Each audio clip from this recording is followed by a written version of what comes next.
Words of wisdom for the next entrepreneurs, like out there really trying to innovate in life, in health, P&C. I mean, what's nice is we're taking risk and we're spreading it away from the individual. So just continue to keep thinking like, how does this help the business, personal lives? What really is their challenge and how can I help do it as efficiently, as cost effectively as possible? And how can I leverage data? Because fundamentally, insurance is a data and probabilities game. I'm Jamie Hale of Ladder Life, and this is the future of insurance.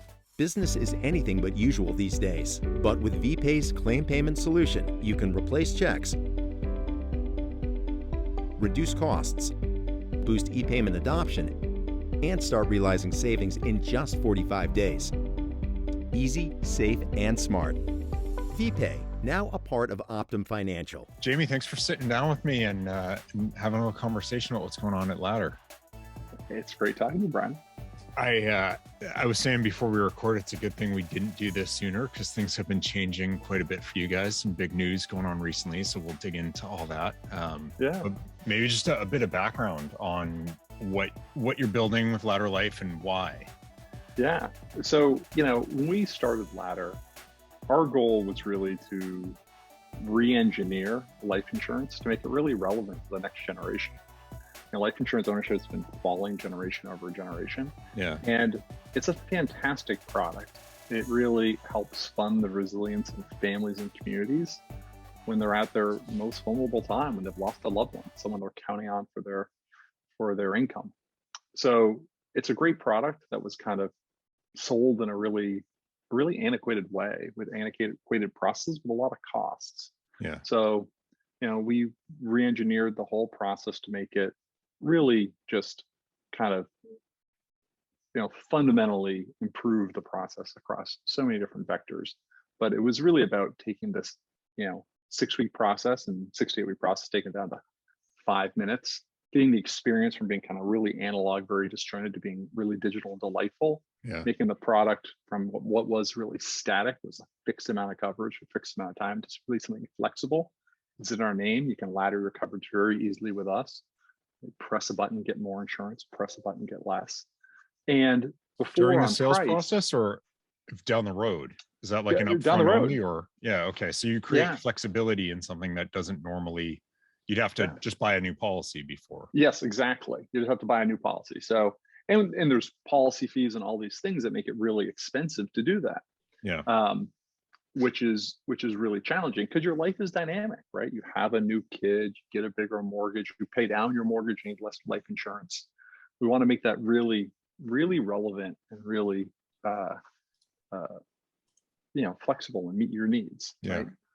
And price. People used to pay 30-40% for the convenience of getting an instant decision from their carrier, and we can give you an instant, fully underwritten decision in, milliseconds. I do think it's from a P&C standpoint, 6 to 8 weeks for a quote is like really big, risk engineered, complex kind of policy, like, mega billion dollar insured. And you're talking about pretty much for any insured, it's going to be that any long in life. Yeah, it's wild. I mean, we P&C guy, like we feel old and antiquated and slow, and life, I know there's complexities to it, but single risk, significantly smaller exposure. It boggles my mind that it's taken really until the past few years. It's been a challenge for the industry for a ton of really rational reasons, but just challenging nonetheless. It's been very slow to re-engineer and re-architect its systems. Yeah. Partly because its contracts are so long in duration and are so profitable. Yeah. Right. You don't have a ton of incentive necessarily. Yeah. To have to really drive and innovate. When you think about, on the flip side, auto, a thin margin, really, personal line auto, right? Yeah. Thin margin, short duration contract, 6 months. Like, they've actually invested a ton in technology. Yeah. Because they're trying to drive out costs, they're trying to fight for that consumer, give them, switch and save is a powerful marketing message, right? Yeah. So they come and they're really investing and really looking to grow. in a way, life was isolated from that. The average contract is 20 years, right? So you can not do anything for 20 years. Think how many CEOs that Yeah. is, you know, Yeah. until it's that next CEO's problem. Yeah. That's fascinating to me. And well, part of it is like, so this season I've got 3, you and 2 of your peers on the show. So it's like Awesome. we're having a life party this year. Get Dead Happy and Haven. Oh, that's awesome. Which is fun. But I do feel like it's kind of life's moment. And I don't know if that's the pandemic or the work of yourself and folks like you, that it does feel like it's starting to come more front and center this year. Yeah, I think it's been happening. You know, we've been at it, working at it for years, and other people have. Yeah. You know, the Haven team has you know, your Brown and I are kind of the same generation of startup, really kind of working on this. You know, I think it's, yeah, we've definitely gathered more traction, right? You know, we 4.5x our business last year. It's, Yeah. you know, we've done some big things. We just raised a big Series D, so that always gets people's attention.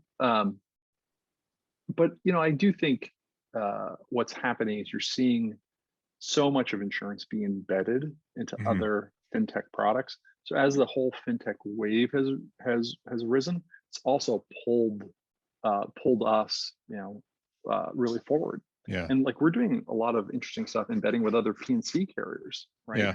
Because before, this was not a product a lot of P&C agents wanted to sell. Right. Long lead times, right? Complex health questions you got to get into. It's really like, it's personal stuff you'd never ask otherwise. Yeah. Yeah, you wouldn't ask, and you're not used to dealing with that stuff, right? You know, like what's your what's your medical background and We've stuff. all learned, like, don't ever ask someone what their weight is, and it's like, well, you're definitely going to get that amongst other things. Yeah. So, and we make it so that they don't have to. That you can just send a link, right? We manage all that digitally. We manage it. The consumer manages it, you know, with the privacy of their phone. But you know, if you're scaling a P&C agency, it's great with life commission structures, because we can pay you a big upfront commission. So some of the really smart, really fast scaling P&C agencies actually love working with us, because they can balance out how they're growing their commission book. Yeah. Right. Because so much of P&C is obviously on the renewal. Yeah. Well, Jamie, you're not, for a lot of startups in a space that have high commission, the story is like, oh, the commission, what a stupid model. We're just going to go direct and wipe that out. And while there is a path for direct, you're also talking about a high commission, traditional sales kind of approach through an existing channel. So you're not looking to disrupt solely by just wiping out the commission side of it. Yeah, listen, I think, you know, one of my competitors was very famous for coming out and basically saying, agents are evil. They're bad people. We're going to be ethical, right? They're non-ethical. Yeah. And now they've gone 180 degrees. And now they work with agents. Yeah. 180 degrees, so the exact opposite direction. We have always said there is a role. We want people to be able to buy insurance the way they want to buy it. We're very relentlessly focused on end consumer. So if they want to come buy direct, they know exactly what they want. They're self-directed, great. They want to work with a financial advisor in more of a financial planning context, awesome. They want to work with their really trusted agent, whether that agent is, you know, a P&C primary agent and life licensed or not. If we can work with them in all those contexts, because we fundamentally believe in the product and want to get it out there as broadly and widely accessible. I mean, so we've always been and are still big fans of agents. They do a great job. Well, it does go to kind of your founding principles and the backstory around wanting people to be protected, which has nothing to do with, oh, this thing over here in this space is broken and stupid, we're going to change that. It's like, there's a reason why this coverage exists. You know, worst thing that a family can go through, an individual can go through, we want to help with that, which says nothing about how you choose to buy or anything else. It's whatever it takes to get you covered, which is a totally different approach from, you know, the sort of the outsider mentality of like, we see this broken part of the process, we'll fix that, and then everything will be fine. Yeah. And a lot of the stuff that's broken in the life insurance industry is actually really even under the waterline of what happens, you know, even at the front line with the agent, right? Part of the reason the 6 to 8 weeks takes place is the underwriting process, right? Yeah. So like that's where we've been spending a lot of our time, driving out costs, driving up efficiencies, driving up speed, right? That's where the So 6 to 8 weeks is. It's not the agent. yeah, exactly. Yeah. The agent's sitting there and apologizing for 6 to 8 Right. weeks. Right. I'm so sorry it's taking so long. Right. That's like, that's a lot of the role of the agent for that a lot of that case management work. Yeah. It's crazy. So how are you able to change that process and do it in a way that still leads to, you said like it's a very profitable product as a space. So how do you maintain that while still, undoing the things that a traditionalist will say, well, these are the reasons why we're profitable, and we have to ask these things because we have to be careful. Sure. I think there's a question of like how you, this is into the insurance side of the insurance business of like how you quantify risk and how you price it. Yeah. There's there's been some, the life underwriting industry kind of went through a tectonic change in the 80s. Yeah. And it's kind of been locked into that new model for 40 years, right? And there's been a lot of health data that's become available since then that can be accessed instantly, that consumers will consent for you to be able to access. And if I can have you write consent versus getting a paramed in a car, sending them out to draw your blood in your home, right? Like as a consumer, you're like, I'll take this all day long over that, right? So we're just using these new data sources, and they're not really even new. We're just using these data sources as a replacement. But traditional industry had been doing it this way for a long time. There wasn't a lot of competitive pressure to change. Yeah. But you see the industry changing. Like with COVID, people didn't want to have people in their home. Yeah. Right. So I'm very glad to see the industry adopting more and more change to make it more consumer centric. Yeah. And one of the things you and I talked about last time we caught up was I had a harebrained idea I was trying to sell you, but you were saying it's tricky because you need the reinsurers to support it, and if they don't, it's hard or impossible to try to spin up something that feels too risky, which I totally understand. When you're changing the underwriting paradigm, you still need those reinsurers to support you. So how do you get that? Because you still need a traditionalist ultimately to back you. So how do you get them to see, oh yeah, this makes a lot of sense, even though it's not what we're used to and not what we're comfortable with? Yeah. The reinsurers do want to help drive innovation as well. And it's this balance between, what's really innovative, like really outside the box, versus what can you map back to analogies that they're familiar with and data sources that they're familiar with. So if I have a new data source, it's completely orthogonal to everything, and I cannot bridge it back to something that they've used or leveraged and therefore are in their experience studies, that's a much more challenging conversation than if it's something you can. So if you're going to do that, you have to do things like set up your own carrier, be willing to balance sheet that risk, right? Take that time. And, we've announced, Ladder Life Insurance Company. We have our own carrier, right? So that powers that next level of innovation. And, it doesn't take long for the reinsurers, if you can show them experience, for them to say, hey, listen, I can get comfortable. So, there's a lot of different ways to innovate. And, what's nice now with launching our own carrier, we kind of have every tool in the tool belt. Yeah. Well, so tell me more about that. Is what the reasons behind making that switch? Was it always in the plan? Was it sort of like, well, this is the clear progression? Did it become a foregone conclusion that no, it wasn't, but look, how could we possibly continue on this mission without it? How do you think about that decision? Yeah, it's interesting. You see it in the P&C world, and people just don't talk about it as much. Right. So Hippo writes a lot of different paper, including some of them that are their own or fully captive. Right. So it's just not as done as often in life, partly because there hasn't been as much change in life, or it's been more static. Having access to different carrier, different capacity that have different risk tolerances and flavor allow you to get high placement rates, and allow you to also innovate at the cadence and pace that you want. So it's been something that's been on our radar for quite a while. Obviously, it's something you go into very thoughtfully. Yeah. It's, you know, it's a regulated space. You know, you don't, you know, I talk to insurance commissioners a lot more now than Yeah. than I used to. So you don't jump into that pond unless you really think it's going to drive your business forward. Yeah.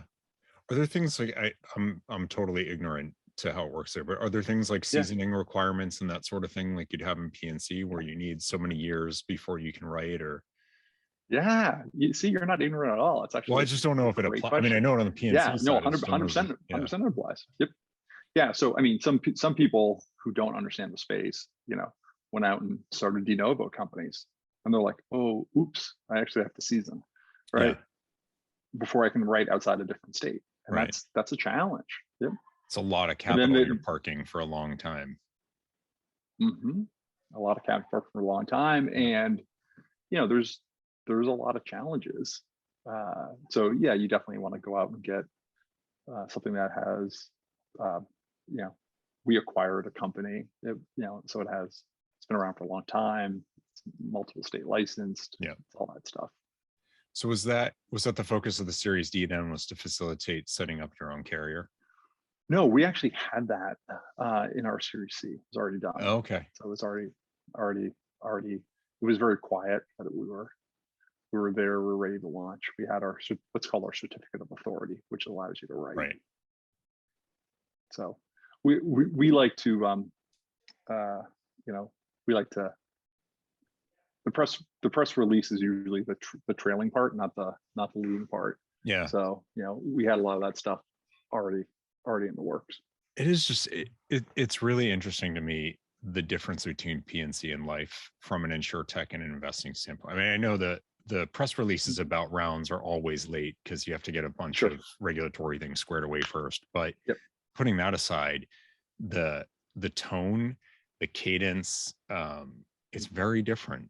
And it is. And I mean, like it's for those of us who are more kind of watching this space, it's really fascinating to see. And there were a lot of predictions that this year would be the year where we start to see life insurtech unicorns, which is how it's playing out. But still fewer and farther between. Listen, it's a different market, right? It really is. I mean, what's nice about short duration risk is you can iterate and get off it and change. So your ability to take a risk is higher, right? If I write a contract incorrectly, I live with it for 20 years. Yeah. That's just a fundamentally different, that's just the regulatory structure of how the life industry works. Yeah. It's just really different. So it is slower innovation, but you know, the prize is no less big. Yeah. If anything, it's potentially even bigger, depending on how you define, you know, which line. Yeah, I mean, certainly from an asset standpoint, life insurance, asset and premium life insurance is significantly larger than PNC. So where's this all headed, Jamie? I mean, you know, partially for life, partially for ladder, but for life more broadly, is this the beginning, or is this sort of the pace that you expect to see continue in terms of activity and change? Do you think it will continue to be slower than PNC because of the timing dynamics and a number of the other things that you've been talking about? Or is this sort of like, it's just starting the ball rolling now? There's going to be if you look, you can look in payments, you can look in a couple of different spaces that have some regulatory analogies. Yeah. I think there's going to be an emergence of a few winners in life, the next generation kind of companies.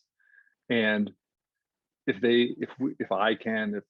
we all can keep up our level of cadence of innovation, what's nice is I think we have a very long kind of road ahead of us to continue to, like, the list of challenges I have are in front of me. The interesting things we can work on and are working on is like infinite. It's not like I'm working hard to figure out what's the next challenge inside my industry.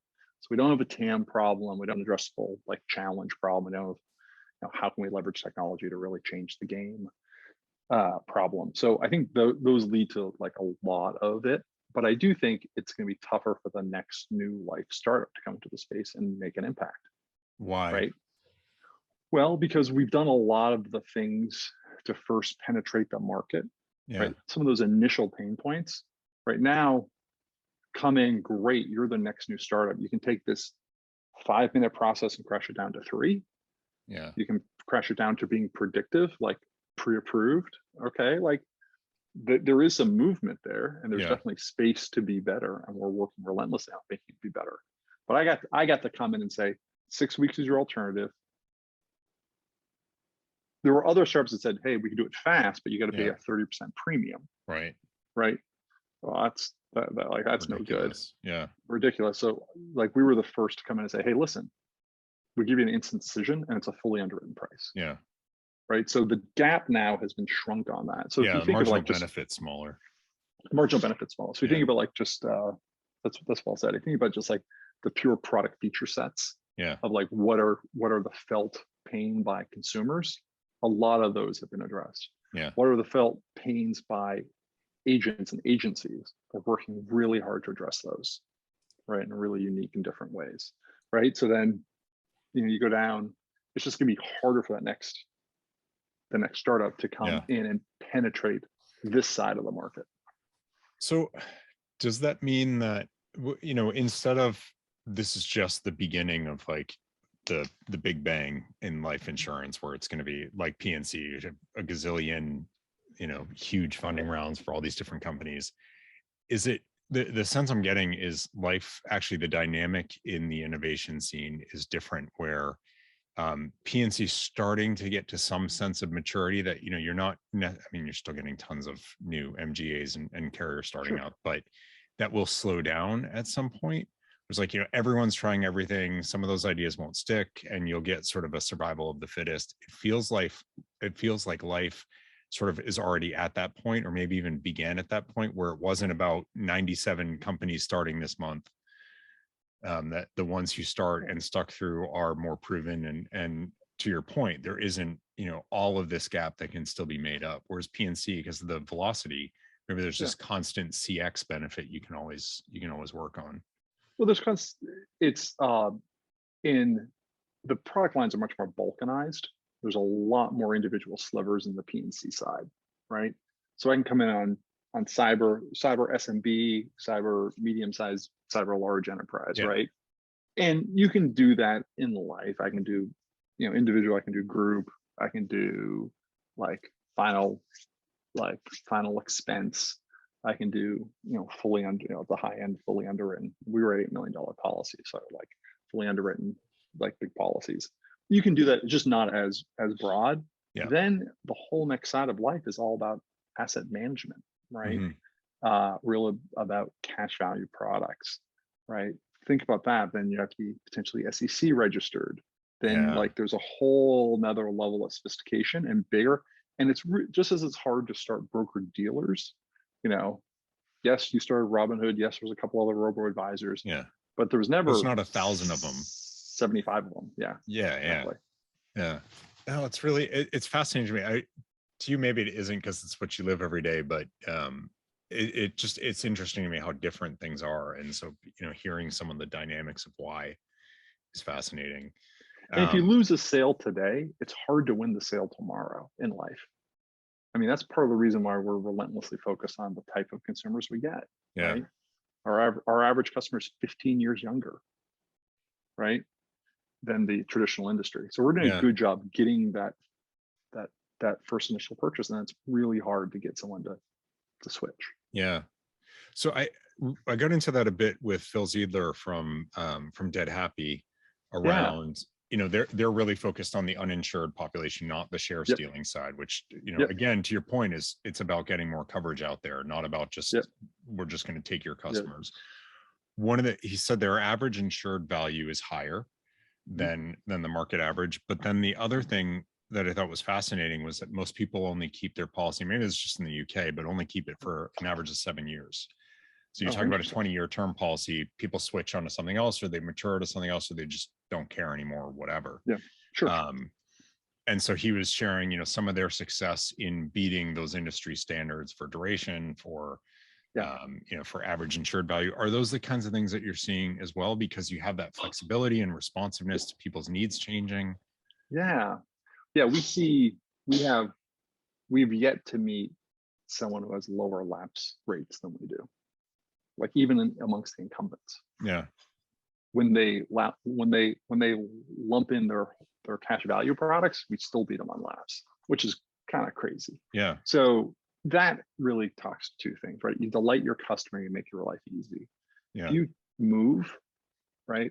Moving is one of the biggest reasons that some of the traditional industry lapse, because you got to fill out like 4 pieces of paper to to change your address, right? For us, you just log in, like it's done. Like it takes like 2 seconds. Which is how it works in everything else in your life. So yeah, that's just going to stand out that much more. You want to change your bank account? Yeah, you don't need to send it. You don't need to press void on a check. You don't need to get a check, right? Yeah. So a lot of wait, I don't even have a check. I get the sample book of like 10. Where is that? Right? If you're, so it's just very, very different. So we are seeing much lower lapse. We are seeing higher,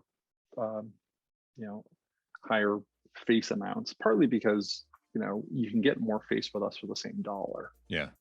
Because we have good value. Yeah.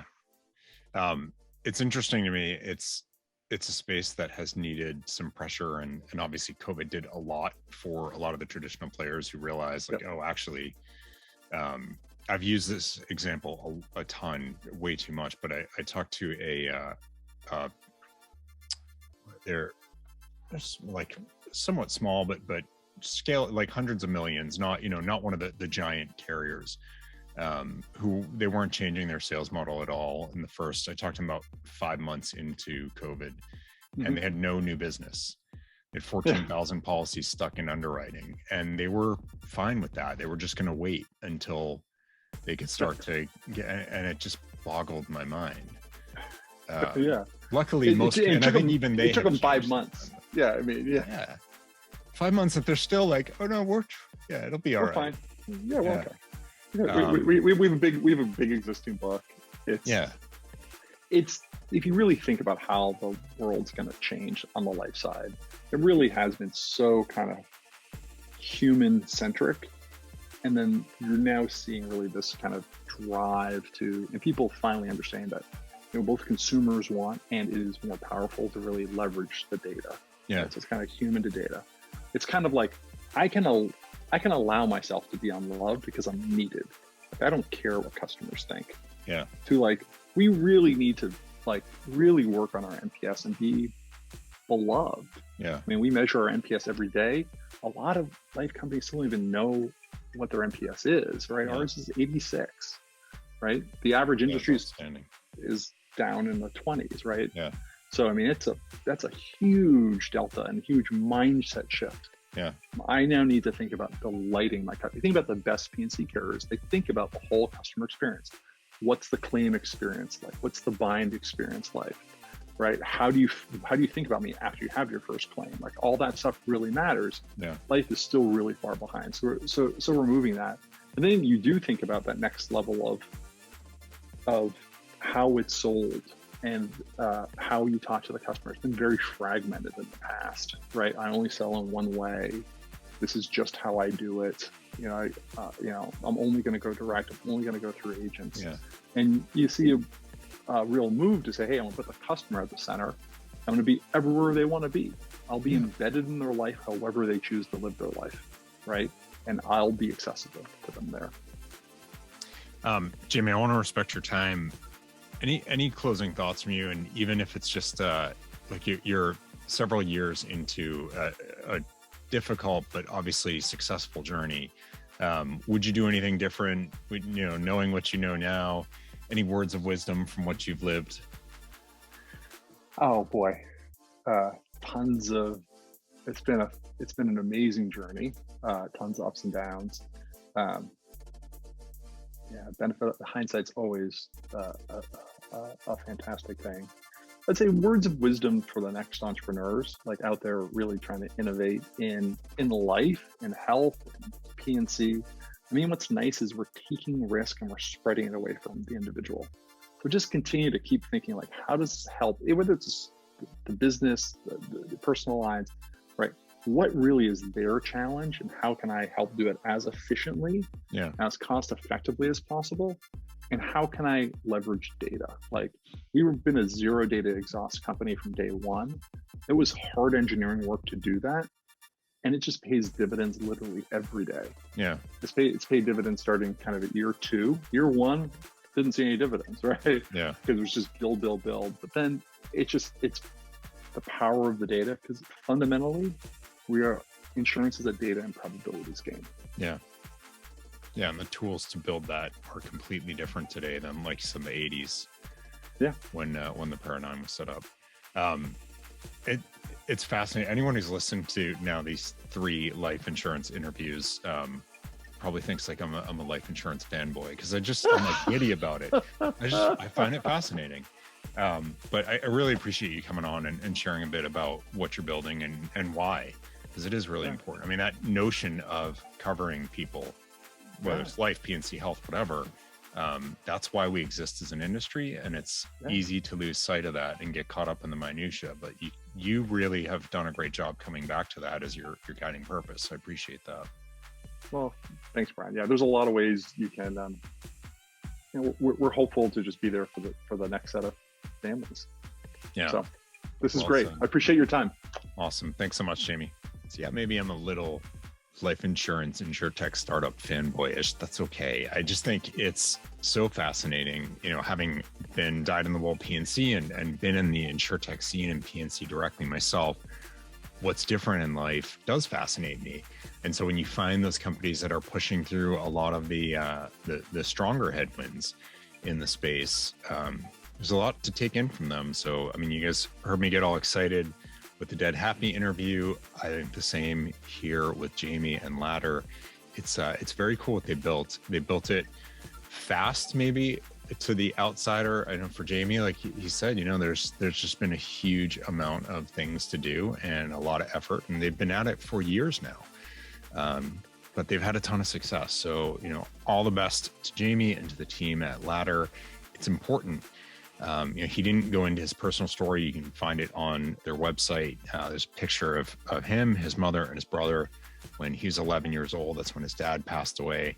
And it was the life insurance that his father had gotten. That is, what set him up for the rest of his life. And so that purpose of why it exists really, resonates with Jamie. And it resonated with me the first time I met him. I was like, there's a really strong reason why you're doing this, not just because you think this space is broken. It's for that genuine need to stand by those people who are currently not covered. So it's great to see them doing well, because it's important stuff. All right. Hopefully it's interesting for you.